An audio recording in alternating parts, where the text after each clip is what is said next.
Well, what is up, everybody? Welcome into another edition of the Sean Salisbury Show right here on the Believe Network. We got a ton to talk about. We had the NFL draft, got the big signing of Lamar Jackson and what that means and what they did for him on the field, who they gave him in the NFL draft, I think is going to play huge dividends there.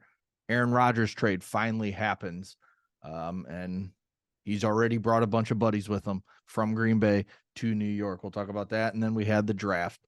It started with a bang with the Texans doing what they did. I'll tell you about that. And then we were just kind of talking about before we started this, the NBA playoffs. I mean, I'm all in on the NHL playoffs. Watching Boston lose was awesome because you know what I say about the Bruins. I was going to say fuck Boston, but it's not so much about your Red Sox or even the Patriots, but the Bruins, they suck. So I Yeah, was as a glad Blackhawks guy, I can understand why you're saying it, Sig. You're a Yeah, I mean, Blackhawks guy. That's a right. You can't like Boston if you're a Blackhawks fan like right. you are. So, I mean, that was just a delight watching them blow that late lead, just like they did to the Blackhawks in the Stanley Cup Finals so many years ago.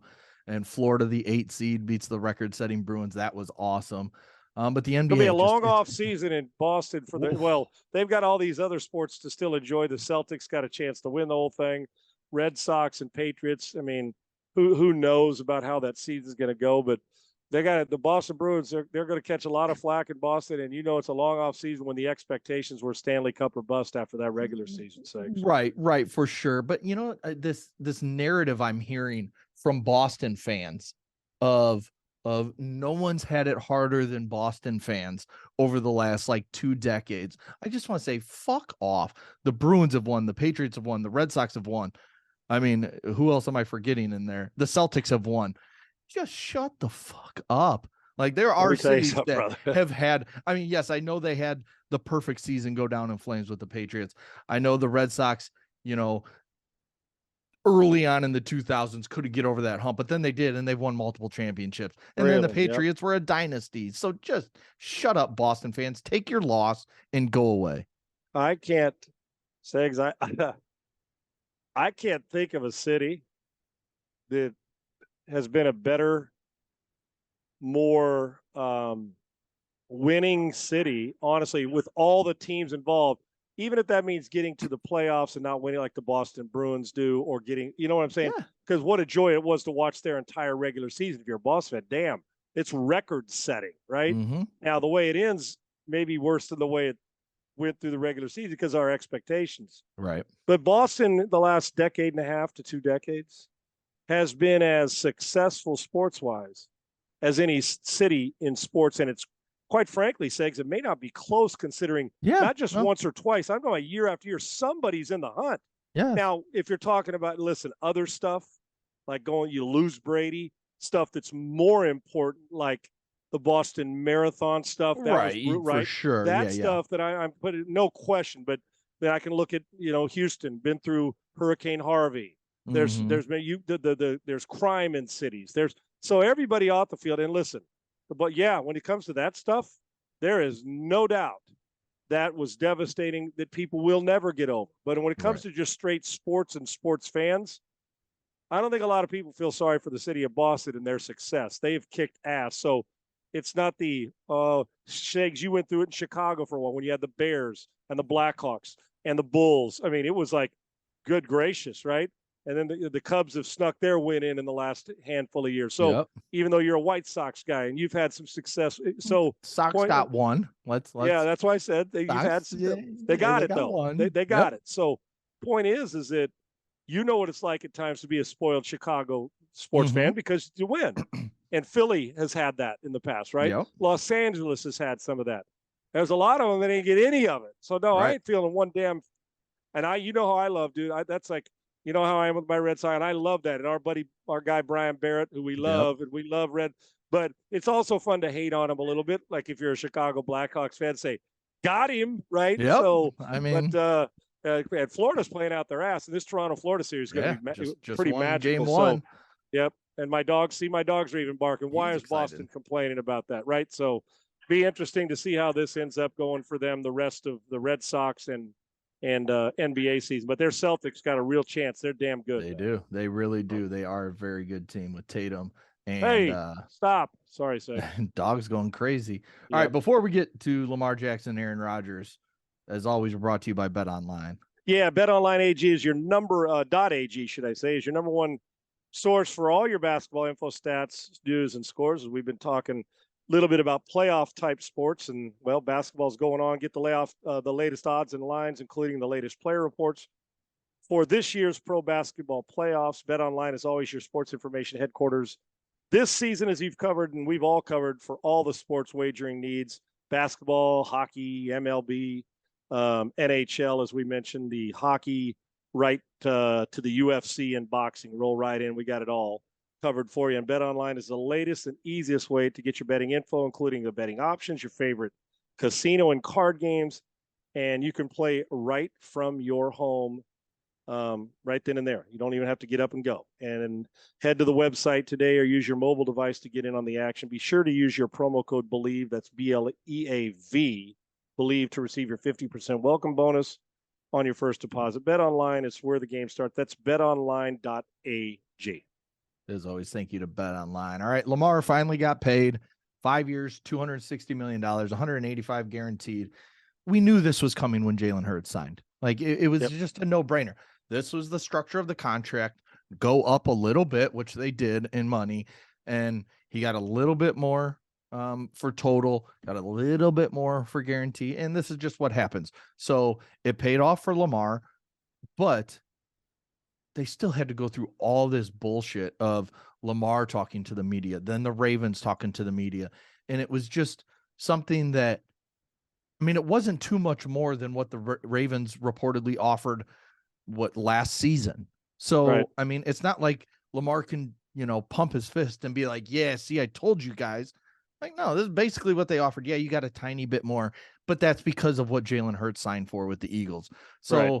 I mean, it's just a shame that both sides had to go through all the bullshit of tearing each other down, basically, to then talk about rumors of him leaving and going somewhere else, or allowing it to get to the point where a team could have signed him if they really wanted to an offer sheet that the Ravens may not have matched. So right. It's sad that it had to get to that point, but he got paid. He's worth it.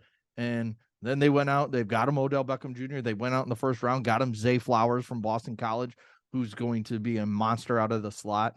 He's set up for success in the passing game better than he has, because he's still got Rashad Bateman, who can be a very good wide receiver when healthy. And then Mark Andrews, who's one of really the best tight ends in football. Yeah, agreed, Segs. I don't know why you have to wade through bullshit for both sides to win. Right. You know what I'm saying? But the longer it goes, and even if at times it's media generated and created, but then everybody buys into it because that's just the way it is. And, whether it's Lamar or whether it's the Ravens, I don't believe either one. Now, Lamar, had he have been traded to a team he wanted to go to, maybe, I guess. I don't believe the Ravens didn't. I believe, and Hurts, you said it, but I thought the odds of him staying there all along were high. I didn't think these guys just don't land in your lap and you decide in the prime of their career, let's jettison him and let him walk for 2 first-round picks that may not be any good. That's just the way it's. At some point, maybe we'll get to a point where the salary cap doesn't count for QBs, so you can afford other parts of your roster. Who knows? Maybe that's part of why you're the GMs, why you got to be a brilliant GM and coaching staff to work around that. But this is not a surprise. You knew he was going to get paid, and you knew he was going to be the highest. And guess what? For Lamar's camp, Burrow's going by you. Just understand he's going to go by you because he's next, and he's a great player. And like I said, and then the next one, when Herbert, depending on he's going to get in the same range, same area. He just is. So, but Burrow's going to be the highest paid player, and this is great for Lamar. We've talked about it. He's deserved it. He's a great player. Now, Segs, the pressure goes up on him, and I'm a fan. I'm a big fan. Yep. He's elevated his play. He's got now and we didn't even mention Todd Monken, who is a great offensive coordinator, and you added him to the mix. And I assure you, whatever the maximum that Lamar has in his tank as a runner and a thrower, we're going to find it with Todd Monken as his coordinator. I think that's one of the sneakiest offensive hires, player or coach, this entire offseason, Segs. I think it's going to benefit them. And I thought that, and I thought that they were well coached even before that. So I think this is a really good hire. And you knew he was going to get paid. But you're right, wading through bullshit to get to something where in the end everybody's going to be happy. Just hopefully there's no grudges and you go about your business. And apparently the way they paid him, and they went out and got him players like Zay Flowers, and they're all in all the time, which is a smart move by Baltimore, and I believe smart by Lamar. But the pressure goes up, Segs. He's no Yep. When you're $260 million, guess what you're not? You're not allowed to just be a playoff guy. Yep. $260 million says it's Super Bowl or we're disappointed. And he's been a bad playoff quarterback. Damn right. And it's got to be fixed, because I can pay 7th round picks to get me to the playoffs. It's hard. I can deal with that. And not all the time, but you can't. I can't win Super Bowls with average players, and I can't continue to trust in an organization or a quarterback, or put him in one of the all-time greats if he doesn't elevate. Unfortunately, you got to have players around him, and they got him. But we put it as a quarterback stat, and it's not, but it is. If you know what I mean. Mm-hmm. We don't never say it when it's about the right guard. It's the quarterback. Right. So the pressure goes up, and when you make $260 million and about 200 of it guaranteed, whatever it is, we don't expect you just to get to the first round of the playoffs. You better win, and you better go deep, and you better be playing in February. Especially when you look at this AFC with Mahomes, Allen, Burrow, Watson, Herbert, Rodgers, Tua, and now Aaron Rodgers, who was traded to the Jets finally. And the Packers did really well in the trade, I thought. They swapped first round picks, so the Packers moved up 2 spots. They got 42, got a later pick, and then they get a 2nd round pick that's conditional on him playing. If he plays over 65% of the snaps this season, right, it's a 1st round pick. So I thought Green Bay did really well here. Aaron Rodgers, they already had signed Alan Lazard. In the past day or so, they've brought in Randall Cobb and Billy Turner, both from Green Bay. And let's not forget, Baltimore bringing in Todd Monken. They have Nathaniel Hackett, who's been with Aaron Rodgers in years past in Green Bay as the offensive coordinator. So looking at this Jets team and where they sit, how do you think they compare to Buffalo, to Miami in that division? Just looking at that division right now. Say it's a hell of a point. And I'll tell you what's not shocking news. The Randall Cobb's a Jet. Okay. No, yeah. I mean, it require breaking news. I'm not saying I saw the breaking news on. I thought, yeah, no, this isn't. This is.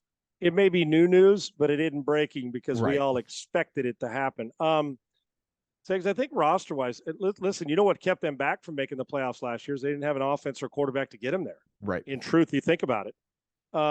So this obviously closes the gap. You're getting a Hall of Fame player who, in the playoffs, we would argue that is underachieved because he hasn't been to Super Bowls hasn't won more than one. Once again, we put it on the quarterback in Aaron Rodgers.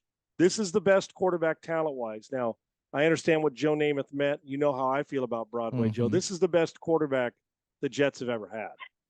It just is, Segs. You can go through all the lists. Oh, for sure. This is the best one. So, better than Chad Pennington? Maybe. Okay. Just a hunch. That's just a hunch. Just a little bit. Chad was good, but yeah, especially arm strength. It was probably Chad. Yeah, a little bit. Okay, just a little bit. But I think well coached. Hackett will do better with Aaron than he did with Russ, because not only is he not the head coach, they already know what you're getting with he doesn't have to worry about pandering to Russ Wilson. He knows what he's getting because he's seen how Aaron is in the building. They've closed the gap, Segs. I think Buffalo's still the best team. Now, I would love if Buffalo, if you're Buffalo, if you somehow would have gotten a bell cow running back that you love, or got into the Derrick Henry, or found a way to do what Atlanta did and get Bijan Robinson or a Gibbs type, right? I still think that Derrick Henry situation is something to open. Monitor as we go through into training camp and all that. I would agree. I would not be shocked to see that deal happen at some point.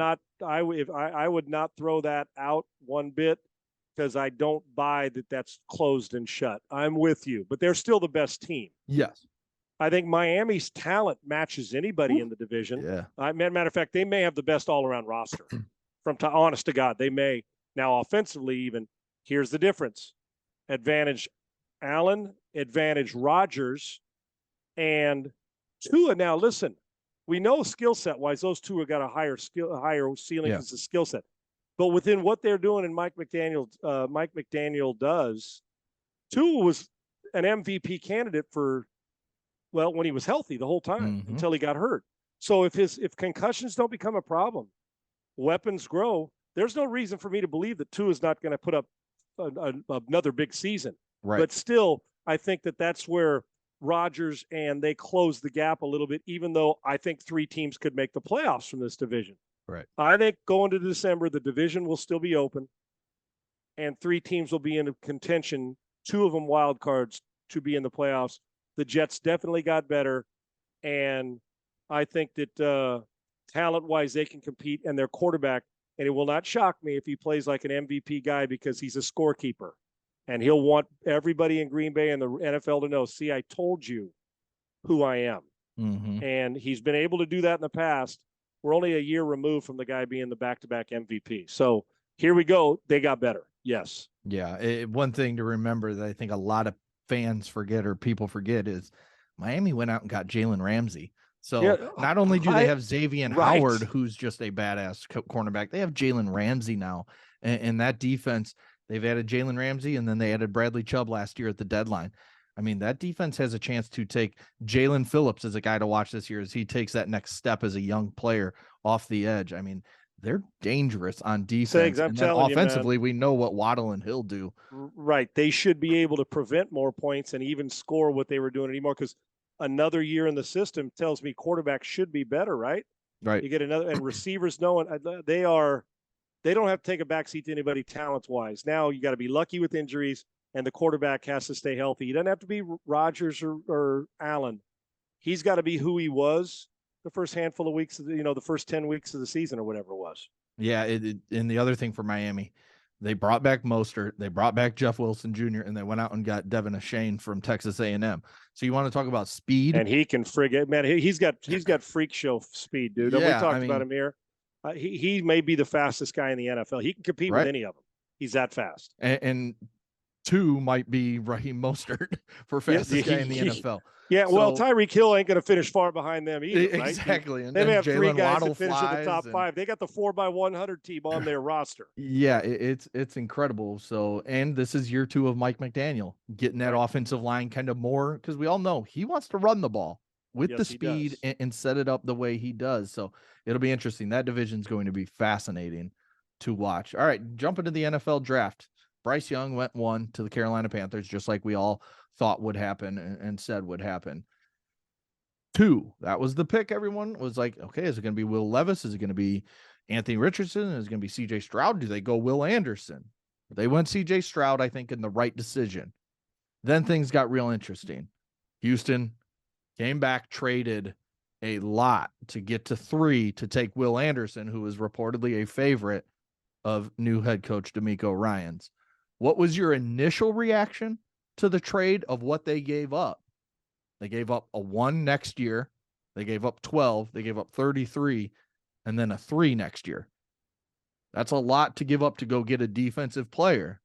What was your initial reaction? And then what was your reaction Monday morning on your show once you had, or Friday morning, excuse me, when you had time to let this simmer, right? Yeah. Let it settle in and marinate. My initial reaction was, I friggin' love it, because on my show, says this isn't a pat on the back.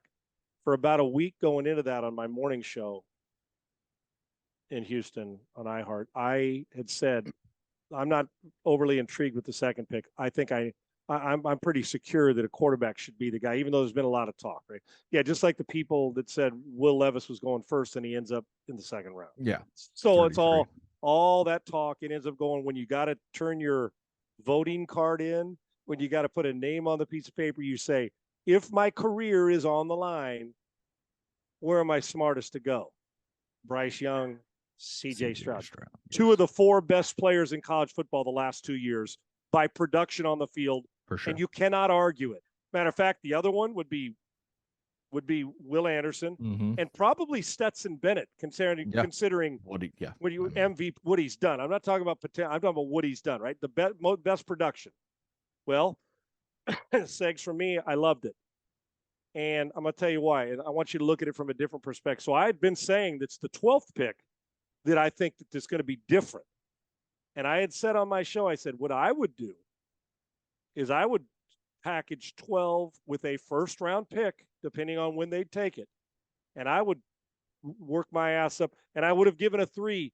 The one that got me, which I'll get to, was that 33rd pick, because there's a part of me that wanted to package that, get back in the first round with all their assets. When all was said and done, get a 3rd first-round pick and a home run hitting wide receiver. Although Tank's a good player at University of Houston, you saw his production. Right. You get my point. That size, man. Yeah, that's that exactly. So with that, Segs, I thought that they could move on that. And I suggested they trade the 3 to get quarterback and Will Anderson. But here's why I think people are looking at this wrong. I don't believe deep down whatever you hear. I believe they had the 3rd pick secured before they made the 2nd pick. And I'm going to tell you why. If they did not make that trade, I'm not sure Will Anderson isn't the 2nd pick. I'm being serious. And then the focus shifts to Hendon Hooker.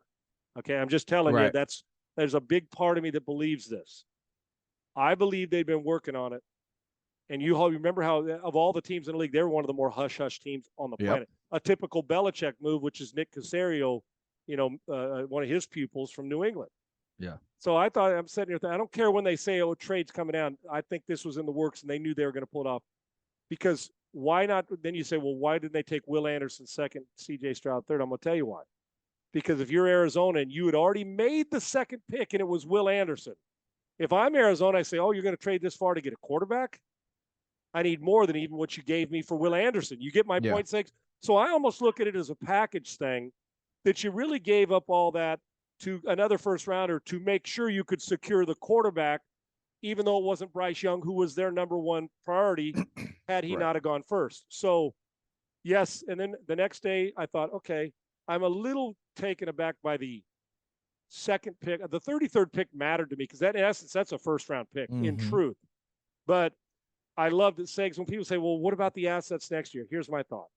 They're not finishing 1st or 2nd in the draft this year. Say they're not. They're better than that. Matter of fact, they're the second best team in the division as we sit today.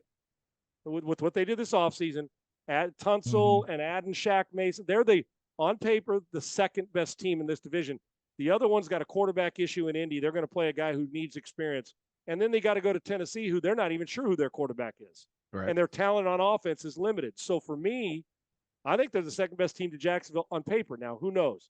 They're not picking 1st or 2nd. So they're not getting Marvin Harrison Jr., and they're sure as hell not getting Caleb Williams. And they don't want him now. Well, I take that back. If you did finish first, then we got a conversation to have. But, so Segs, with that, when people say, well, why would you get up an asset? Well, I'm getting 2 of the 3 or 4 best players in college football. Both could be rookies of the year on each side of the ball, like you saw with the Jets this year, because both are going to play the entire time. Right. And you're getting guys that Will Anderson, had he been eligible last year, would have been taken ahead of Trayvon Walker. He'd have been the first pick of last year's draft, right? Yep. And Hutchinson or him. And now next year, both these guys would have been top 5 picks. So to me, I'm willing to give up an asset, what if, for getting 2 of the 4 best players in college football. Heck, Caleb Williams, you put his name in there, but he's not draft eligible to get it. So you gave up a price, but Segs, in order to get the fruit, you got to go out on a limb. And I don't think this is a big limb. I think it's a smart one. I loved it both days, and I still do. Yeah, I get everything you're saying, and I liked that they had the balls to make the move to go get aggressive. Segs, you were here. They were never aggressive. Never. Other than the Watson trade up, they've never been aggressive. They've kind of just kind of stood pat. They had balls to the wall, and I think DeMeco Ryans has a lot to do with that because he wants to win immediately. Yes, and I agree. The problem I look at is you're still a team that has so many needs because, I mean, like you say, they may be the 2nd best team on paper in the division, but they're still maybe bottom 4 in the AFC. They may be top 7 in the draft. If they would have given up the Cleveland pick instead of their pick, I would have been like, bravo, that's an awesome trade. I just did that giving up their pick is something I looked at and say, okay, would you rather have had Nolan Smith at 12 and then you get say you're at 7? Would you rather have Nolan Smith and Brock Bowers or Olu Fashanu, the big left tackle from Penn State, or just one of those guys? That's kind of the way I'm looking at it. I see that argument. Yeah. Will Anderson, to me, has to be, I don't want to say Hall of Fame worthy, but damn near close that you're like, okay, this guy's on a projection to be defensive player of the year. And that's the type of player is, and maybe he will be. But if you're a team that gives up that much, and like you said, the 33rd pick hurt as well. He's got to be, yeah. yeah. Oh, yeah. You Nick Caserio put his job on the line with that trade. Well, seriously, Segs, he put his job on. He hired D'Amico Ryans. If they fail in 3 years, he's out anyway. Right. So he had to hitch himself to that. He had to hitch himself to the quarterback, and then he had to hitch himself. I believe that Will Anderson was so loved by D'Amico Ryans, it would have damn well mattered what Nick Caserio said, in my opinion. So with that, Segs, I know for me, if you and I were in a front office together, you're the coach and I'm the GM, I would have come to you or vice versa and said, I don't pick guys second or third to just be starters or to be really good. I expect them to be wearing a mustard colored jacket. Now, I know those don't always come to fruition, but Pro Bowls get us. I mean, I expect them to impact us early, often, and long. A decade, I'll see you guys in 2033. When I draft 2 and 3, that's what I expect. Now, it doesn't always happen, as we see. That's why it's not an exact science. But I believe that sometimes you have to do that. And you're right, they do need. But Segs, let me go back over this. You got an offensive line that people don't realize they were in the top third of like sacks given. They were pretty good line. They were better than we thought. Pierce has got a chance to be special, and he was a 4th round pick. Petrie's a Pro Bowler waiting to happen. If Stingley can stay on the field, we saw him as a freshman at LSU. He was one of the best players on the field in that national championship run that with Burrow on the team. They've got, now you add Will Anderson. You've got 2 other first rounders and Titus Howard and Kenyon Green on the front, on your down guys. You drafted a center. You've got Nico Collins, Mechie, who would have been a first-round pick had he not got hurt, supposed to come back. So you start to see, Segs, at every position, they could pop out of this thing with 4 Pro Bowlers next year and 2 Rookies of the Year candidates. I know there's a lot of ifs, but for me, I want the one in the hand, and I don't think there's an outside edge rusher that you're going to draft next year or linebacker that Will Anderson isn't as good as. Yeah. Now, quarterback, I don't know, is Drake May going to be better than him? I don't know. Caleb Williams is clearly the best player, but I don't think they're going to be that bad. So you are taking a flyer and you have hitched your wagon and you gave up a lot. And yes, the 33rd pick and the extra first-round pick. But Segs, you know that sometimes when you're 3 players away or 4 players away from being 4 players away, maybe those 2 players are better than 4 others you might have got next year. So I don't blame them for doing it because I actually think they had to have the quarterback for a lot of reasons. And then they felt they got the best player not named. Well, let me ask you this. If there's not a quarterback in this draft, who's the first pick? Oh, it's Will Anderson. So you expect Segs, and what do I say? Do you like him or do you love him? They obviously love both of these cats, and that's why they did what they could. And you and I both know that if you're the first pick in the draft, I expect him to play like Bruce Smith, don't you? Yes, he has to. That's exactly right. There you go. It's like Lamar has to go to Super Bowl 250, 260 million. You got to win one. You expect him to hit the ground running and play like a first pick of the draft, even though he's a third, because outside the quarterbacks, he would have been picked first. In his early years, he has to do what Nick Bosa was doing in that defense. He has to do what the dude with our guy Micah Parsons is doing. Yes. That kind of disruptive. That's who he has to be. No doubt about it. That's who he has to be. All right, who was your favorite draft? If maybe just looking at the first round, and because that's, you get deep into it, it's a little different. But who was your favorite draft in the first round? The team-wise, Segs? Yeah, team-wise. I tell you a few of them. I included Lamar in it, but Zay Flowers could catch 90 balls in the next 2 years. And I think Lamar, that kind of attitude, I kind of threw him in there. I think they did the right thing. Teams that stick out, I say some will argue. See, some have the Texans as a why'd they do it, and others have it as a huge win. I'm leaning on the side, and I'm a Raider fan, so you know me. I'm just being honest and transparent. Yep. I love what they do because you got 2 dominant players. I give the Texans had an A to me because you can judge it 3 years from now overall if it was an A. Right. Well, they gave up too much, but on the surface from the draft, just the 2 guys up front give you an A, in my opinion. I thought the other 2 teams I think Carolina did a hell of a job. Yep. Throughout the offseason, I think they've given themselves a chance and they drafted the right guy. I thought the Colts did a decent job. 2 teams that stick out even more. I think Philadelphia adding Nolan Smith and adding Jalen Carter to the defensive side, and then trading for Swift. Howie Roseman has done one hell of a job after what happened to piece together, even with some losses this offseason, right? And they love Georgia players, needless to say. But Segs, it's hard. I think Seattle was off the charts. Yeah. They resisted the temptation to draft a quarterback at 5 because they were impressed with Geno and they should have been. And they did the right thing and paid him. And they went out and got themselves a corner, right? The corner. Yep, Witherspoon and then they got from Illinois. Right, who's going to start immediately. Pete loves that position. And Jackson Smith the Jigba to go with Lockett and Metcalf. And you can do it. This team, to me, talk about the bargain you got. They got everything that they bargained for, and they did a great job. And they're crushing the Denver Broncos situation by getting all those assets. After making a stupid move to trade for Jamal Adams and give up 2 1s for him, they made up for it. I thought Seattle was near the top of the list. I thought they were fantastic. Yeah, I definitely had the Eagles, definitely had the Seahawks. I love what the Eagles did because not every team could take that chance on Jalen Carter. The Bears, who were, Agreed. They're not set up to take a guy like Jalen Carter. The Eagles are. You have Fletcher Cox. You have Brandon Graham, the veterans that are around there to help show him the way. You have teammates from, Jordan Davis picked last year, right. Nakobe Dean picked last year, Nolan Smith now with him picked in the first round. So that made all the sense in the world. My other really favorite draft was the Arizona Cardinals. You're not winning this year. You gave up 3 Agreed. to go to 12, and then you move back up to 6 to get your offensive tackle, your left tackle, and Paris Johnson Jr. You basically gave up 334, 105, 168 for 6, 33, 81, a 24 first and third. So, I mean, they killed it. I mean, that sets you up for the future, and they did well with those picks, I thought. And then you have the future picks that, like I said, they could be picking first overall next year because Kyler's not going to be playing. And then you could have, like I said, if they do, Kyler Murray's playing, and they'll go trade him for a first-round pick somewhere else. They will. Exactly. Somebody will want him, and then they'll get Caleb Williams. I left them out maybe because I don't trust the quarterback, and I shouldn't put him in that category yet. Yeah. But you're talking on the urgent, they'll still struggle. Matter of fact, they may finish it. They're one of the bottom 3 teams, but a new GM pops in the building.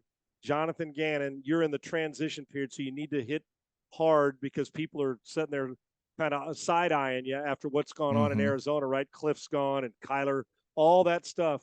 And you jump in and have a really good draft, and you've positioned yourself, and you did it smartly money-wise too. Yep. So yeah, I gotta put it's Arizona doing it again. It's a new regime, and not get caught up into their past as opposed to what they did in the present. It's a great call by you. Yeah. So I love their future, at least. I mean, they could end up with, if Houston struggles or CJ Stroud gets injured, you could be looking at 2 top 5 picks next year. Hey, listen, you could make a lot of money on a futures bet because that could easily come to fruition, easily. Because they got a new staff too. As good as D'Amico can be, you're now the learning curve again by a new system on both sides. So it isn't going to be easy. And Arizona's begging for that to happen. Yeah, they don't want their team to get their ass kicked, but they'll take it to get the dude that's playing at Southern Cal. And if they can hope that the Texans are the 4th worst team, then you may be able to use some of those assets and get up to get Marvin Harrison Jr. Exactly. Right? That type of thing. So I get it, 100%. And then, I thought a rough first round. Lions, don't take a running back and a linebacker. Don't do it. Dude, I thought they were going to go get a corner. They needed. I thought it would be defense till the cows come home, right? And this is a team that can score from the parking lot. Yeah. They can freaking score from the parking lot. Yet you and I can score from the parking lot on them. Yeah, that's a problem too, right? And now we see in the past few days, linebacker. I don't know why you took Jack Campbell at what I think it was 20 or 19 whenever they took him. We've seen 3 linebackers from a few years ago. None of them got their first round picks or their options picked up. Their options. Isaiah Simmons, who everybody loved coming out of Clemson. I liked him too, Segs, because his versatility. Right. But in Arizona position, and that was a problem, right? Jordan Brooks from Seattle, and then Patrick Queen, who started every game and played well in Baltimore. They didn't pick it up. And he's a monster. You don't take linebackers in the first round. The the linebacker position is becoming the running back on the defense. That's what it's becoming. We've devalued it, especially inside guys. Yeah, and if you're the outside Lions linebacker, but we consider you an edge rusher, like in a 3-4 then okay. Yep. And you know what I'm saying? I get it, but you're exactly right. It is hard we don't treat the Urlachers and Mike Singletaries, that group, No, we're not looking for that guy in the first 5 picks anymore, first 10 picks. You're just not. Right.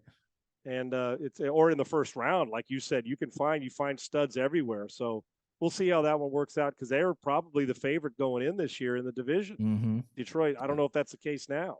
Yeah, I mean, I think you almost have to just put them as the favorite. I don't, because the rest of the teams in the division, right? Yeah, right. I mean, the Bears are on the upswing. I don't know that they're playoff caliber yet. The Vikings, I think, are in for a rude awakening this season. And the Packers have Jordan Love, who we have no idea about. That's exactly right. So that division will be fascinating. They're by default, they're the first team and they'll score a lot. Yeah. The question is, can they stop Minnesota from scoring? Because they got another weapon on offense. Can you stop if Jordan Love is who they think he is, and they're going to score? At some point in time, you're going to have to get off the field so your offense can actually grab a breath, and they don't have to have the pressure of scoring 40. The Vikings went through the same thing last year. Yep. The pressure to score 35 and 40 on a regular basis so you don't win. And when you get to the playoffs, you ain't scoring 40 on a regular basis. It doesn't exist that way against the Philadelphias and the 49ers. That's not going to happen. Yeah, it's going to be fun. We're still months away from the NFL. So next time we do a show, we'll talk baseball finally. We'll get into the NBA playoffs and what's been going on. And Draymond does dumb things all the time. And then the NHL playoffs will be can't wait, brother, rolling as well. But that'll be it. Thanks to Bet Online. Thanks to Believe. And we'll have some fun stuff coming in the future as well. Keep an eye out for. So we will talk to you guys next time. Thanks, brother.